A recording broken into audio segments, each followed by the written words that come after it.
ओम श्री शक्ति नमः। ओम श्री शक्ति नमः। ओम श्री शक्ति नमः। ओम श्री शक्ति नमः।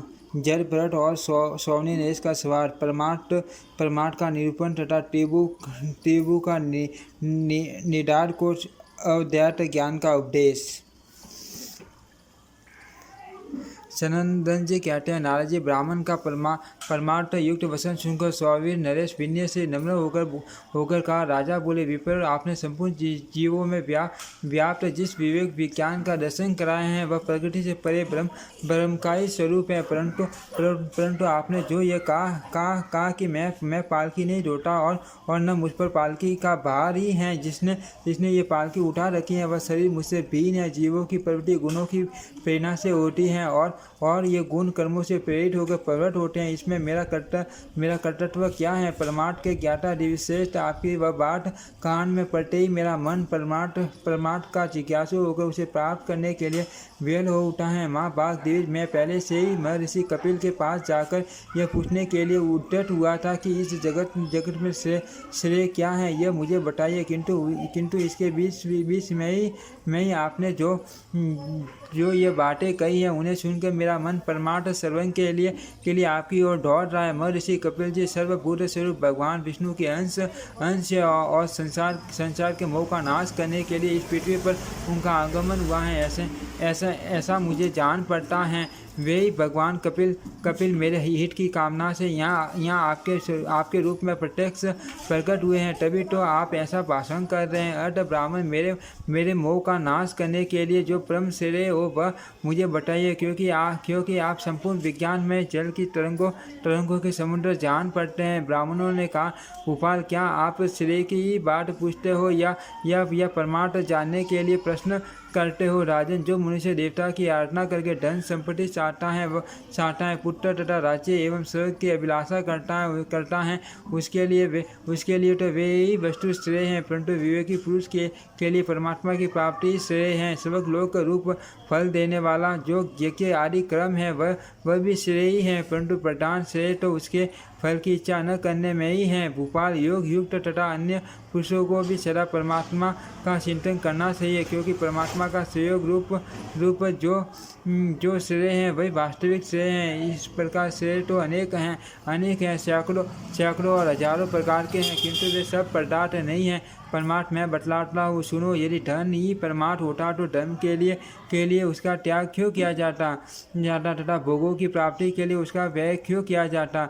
नरेश्वर, यदि संसार में राज्य आदि की प्राप्ति को परमार्थ कहा जाए तो वे कभी रहते और कभी नहीं रहते। इसीलिए परमार्थ को भी आगमा पाई मानना पड़ेगा। यदि ऋग्वेद, यजुर्वेद और सामवेद के मंत्रों से संपन्न होने वाले यज्ञ कर्म को आप परमार्थ मानो तो उसके विषय में मैं जो कहता हूँ उसे सुनो। राजन, कारण पर मुक्ति मृतिका से जो कर्म उत्पन्न होता है वह कारण का अनुगमन करने से मृत्यु का स्वरूप ही समझा जाता है।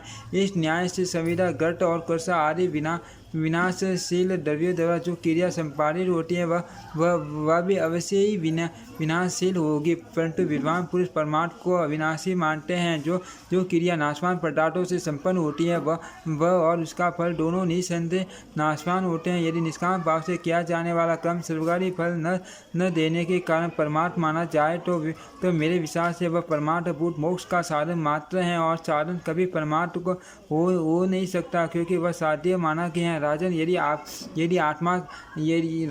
आत्मा के ध्यान को ही परमार्थ नाम दिया जाए तो वह दूसरों से आत्मा का भेद करने वाला है, किंतु परमार्थ में भेद नहीं होता। अतः राजन, निस्संदेह ये सब श्रेय है, परमार्थ नहीं। भूपाल, हब मैं संक्षेप से परमार्थ का वर्णन करता हूँ, सुनो। नरेश्वर, आत्मा का एक व्यापक सम शुद्ध निर्गुण और प्रकृति से परे है। उसमें जन्म और वृद्धि आदि विकार नहीं है। वह सर्वत्र व्यापक तथा परम ज्ञानमय है। असत नाम और जाति आदि से उस सर्वव्यापक परमात्मा का न कभी संयोग हुआ है, न है और न होगा ही। वह अपने और दूसरे के शरीर में विद्यमान रहते हुए भी एक ही है। इस प्रकार जो विशेष ज्ञान है वही परमार्थ है। द्वैत भावना रखने वाले पुरुष तो अपरमार्थदर्शी ही हैं। जैसे बांसुरी में एक ही वायु अभेद भाव से व्याप्त है, किंतु उसके सिद्धों के भेद से उसमें चरस ऋषभ आदि स्वरों का भेद हो जाता है। उसी प्रकार उस एक ही परमात्मा के देव मनुष्य आदि अनेक भेद प्रतीत होते हैं। उस भेद की स्थिति तो विद्या के आवरण तक ही सीमित है। राजन, इस विषय में एक प्राचीन इतिहास सुनो। निदाक नामक ब्राह्मण को उपदेश देते हुए महामुनि ऋतुब ने जो कुछ कहा था उसी का इसमें स्पंदन है। परमेष्ठी ब्रह्मा जी के एक ऋभु नामक पुत्र हुए। भूपते वे स्वभाव से ही परमार्थ तत्व के ज्ञाता थे। पूर्व काल में पुलिष्ट मुनि के पुत्र निदाग उनके शिष्य हुए थे। ऋभु ने बड़ी प्रसन्नता के साथ निदाग को संपूर्ण तत्व ज्ञान का उपदेश दिया था। समस्त ज्ञान प्रदान शास्त्रों का उपदेश प्राप्त कर लेने पर भी निदाग की अवैधता में निष्ठा नहीं हुई। नरेश्वर ऋतुबु ने निदाग की इस स्थिति को टाल लिया था।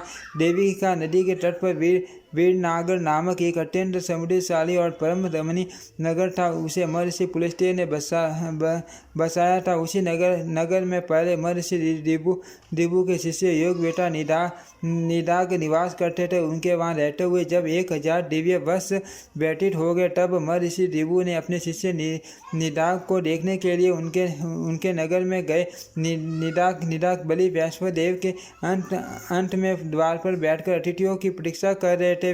वे ऋतुबो को पार्टी और अड्डे देकर अपने घर में ले गए और हाथ पैर तुलाकर उन्हें आश्रम पर बिठाया। तत्पश्चात दिव्यश्रेष्ठ निदाग ने आदरपूर्वक कहा, विप्र, अब भोजन कीजिए। ऋभु बोले, दिव्यश्रेष्ठ, आपके घर में भोजन करने योग्य जो अन्न प्रस्तुत हो उसका नाम बतलाइए। निदाग ने कहा, दिव्यश्रेष्ठ, मेरे घर में सत्तू, जौ की लपसी और बाटी बनी है। आपको इनमें से जो कुछ रुचे वही इच्छा अनुसार भोजन कीजिए। ऋभु बोले, ब्राह्मण, इन सब में मेरी रुचि नहीं है। मुझे तो मीठा अन्न दो हलवा, खीर और खांड के बने हुए पदार्थ भोजन कराओ। निदाग ने अपनी शिष्टि से कहा, शोभने, हमारे घर में जो अच्छी से अच्छी भोजन सामग्री उपलब्ध हो उसके द्वारा इन अतिथि देवता के लिए मिष्ठान बनाओ। पति के ऐसा कहने पर ब्राह्मण पत्नी ने स्वामी की आज्ञा का आदर करते हुए ब्राह्मण देवता के लिए मीठा भोजन तैयार किया। राजा महामुनि ऋभु के इच्छा अनुसार मिष्ठान भोजन कर लेने पर निदाग ने विनीत भाव से खड़े होकर पूछा। निदाग बोले, ब्राह्मण, कहिए, भोजन से आपको बड़ी पार्टी तृप्ति हुई? आप संतुष्ट हो गए न? अब आपका चित्त पुण्य स्वस्थ है न? विप्र, आप कहाँ के रहने वाले हैं? कहाँ जाने को उद्यत हैं और कहाँ से आपका आगमन हुआ, ये सब बताइए। ऋभु ने कहा, ब्राह्मण, जिसे भूख लगती है उसी को अन्न भोजन करने पर तृप्ति भी होती है। मुझे न तो कभी भूख लगी और न तृप्ति हुई। फिर मुझे क्यों पूछते हो? जट रागिनी पार्टी डाटू, पहले के खाए हुए पदार्थ के पस जाने पर सुधा की प्रतीति होती है। इसी प्रकार पिए हुए जल के सीन हो जाने पर मनुष्य को प्यास का अनुभव होता है। दिविज, ये भूख और प्यास देह के ही धर्म है, मेरे नहीं। अर्थ मुझे कभी भूख लगने की संभावना ही नहीं है, इसीलिए मुझे तो सर्वदा तृप्ति ही रहती है। ब्राह्मण, मन की सरलता और संतोष, ये दोनों शीत के धर्म विकार हैं। अर्थ आत्मा इन धर्मों से संयुक्त नहीं होता। और आपने जो ये पूछा कि आपका निवास कहाँ है, आप कहाँ जाएंगे और कहाँ से आते हैं, इन तीनों प्रश्नों के विषय में मेरा मत सुनो। आत्मा सब में व्याप्त है। यह आकाश की भांति सर्वव्यापक है। अर्थ इसके विषय में कहाँ से आए, कहाँ रहते हैं और कहाँ जाएंगे, यह प्रश्न कैसे सार्थक हो सकता है? इसीलिए मैं न जाने वाला हूँ और न आने वाला। आप मैं और अन्य का भेद भी शरीर को लेकर ही है। वास्तव में न आप है न अन्य और न मैं हूँ न मैं, केवल विशुद्ध आत्मा ही सर्वत्र विराजमान है। इसी प्रकार मीठा भी मीठा नहीं। मैंने जो आपसे मिष्ठान के लिए पूछा था उसमें मेरा यही भाव था कि देखूं ये क्या कहते दिव्यश्रेष्ठ, इस विषय में मेरा विचार सुनो। मीठा अन्न भी तप्त हो जाने के बाद मीठा नहीं लगता तो वही उद्वेगजनक हो जाता है। कभी कभी जो मीठा नहीं है वह भी मीठा लगता है। अर्थात अधिक भूख होने पर फीका अन्न भी मीठा अमृत के समान लगता है। ऐसा कौन सा अन्न है जो आदि मध्य और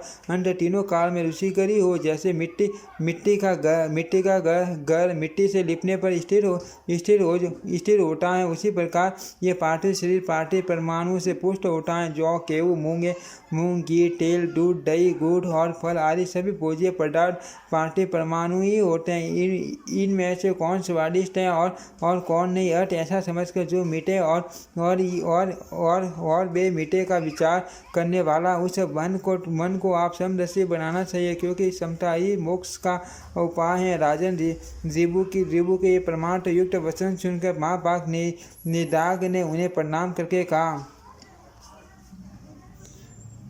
ब्राह्मण आप प्रसन्न होइए और बताइए, मेरा हित साधन करने के लिए यहाँ पधारे हुए आप कौन हैं? आपके इन वचनों को सुनकर मेरा संपूर्ण मोह नष्ट हो गया। रिबू बोले, दिव्यश्रेष्ठ, मैं आपका आश्चर्य रिबू हूँ और आपको तत्वों को समझने वाली बुद्धि देने के लिए यहाँ आया हूँ। अब मैं जाता हूँ, जो कुछ परमार्थ है वह सब मैंने आपको बता दिया। इस प्रकार परमार्थ तत्व का विचार करते हुए आप इस संपूर्ण जगत को एकमात्र वासुदेव संख्यक परमात्मा का स्वरूप समझो। इसमें भेद का छोटा अभाव है। ब्राह्मण जड़ भरत कहते हैं। तदंतर निदाक ने बहुत अच्छा कहकर गुरुदेव को प्रणाम किया और बड़ी भक्ति से उनकी पूजा की। तत्पश्चात वे निदाक की इच्छा न होने पर भी वहां से चले गए। नरेश्वर तदंतर एक सहस्त्र देवीय वर्ष बीतने के बाद गुरुदेव महर्षि रिबू निदाक को ज्ञानोपदेश करने के लिए पुनः उसी नगर में आए। उन्होंने नगर से बाहर ही निदाक को देखा।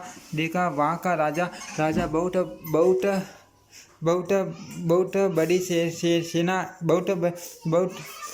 बड़ी सेना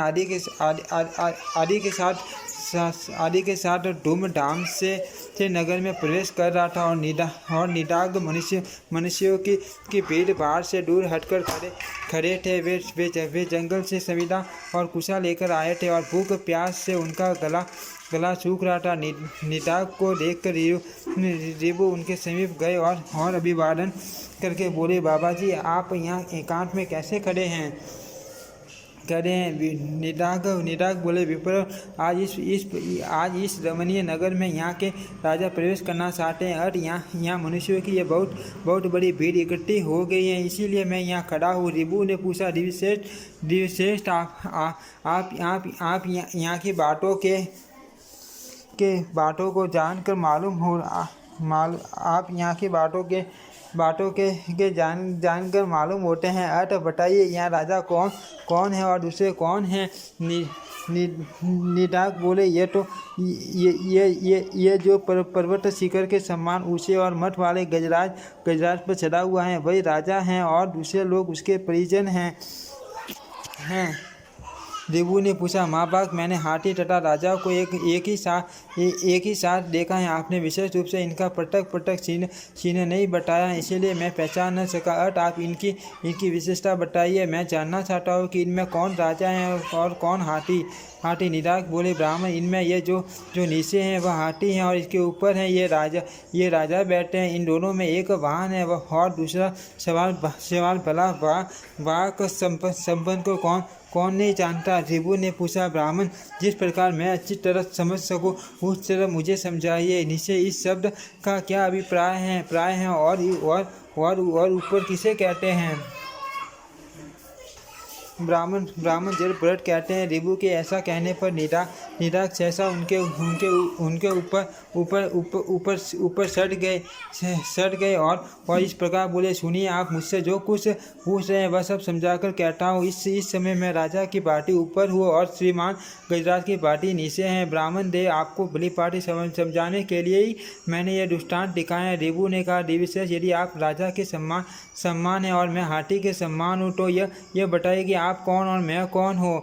ब्राह्मण कहते हैं। रिबू के ऐसा कहने पर निदाग ने तुरंत ही उनके दोनों चरणों में मस्तक नवाया और कहा, भगवान, आप निश्चय ही मेरे आचार्य पाद महर्षि रिबू हैं, क्योंकि दूसरे का हत्या इस प्रकार अवधार संस्कार से संपन्न नहीं है जैसे कि मेरे आचार्य का अर्थ मेरा विश्वास है। आप मेरे गुरु जी यहाँ पधारे हुए हैं। ऋभु ने कहा, निदाघ, पहले आपने मेरी बड़ी सेवा शुश्रूषा की है, इसलिए अत्यंत स्नेहवश मैं आपको उपदेश देने के लिए आपका आश्रय ऋभु यहाँ आया हो। माँ मठे समस्त पदार्थों में अद्वैत आत्मबुद्धि उन्हीं परमार्थ का सार है।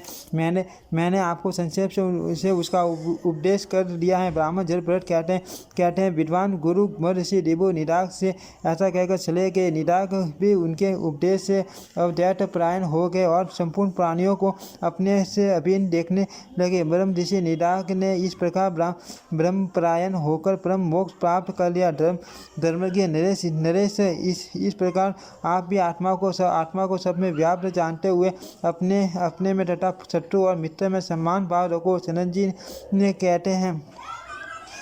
जी कहते हैं ब्राह्मण के ऐसा कहने पर राजाओं में से श्रेष्ठ सौवीर नरेश ने परमात्मा की ओर दृष्टि रखकर भेद बुद्धि त्याग दी और वे ब्राह्मण भी पूर्व जन्म की बातों का स्मरण करके बोधयुक्त हो उसी जन्म में मुक्त हो गए। मुनिवर नारद, इस प्रकार मैंने आपको परमार्थ रूप यह अध्यात्म ज्ञान बताया है। इसे सुनने वाले ब्राह्मण क्षत्रिय और वैश्यों को भी यह मुक्ति प्रदान करने वाला है।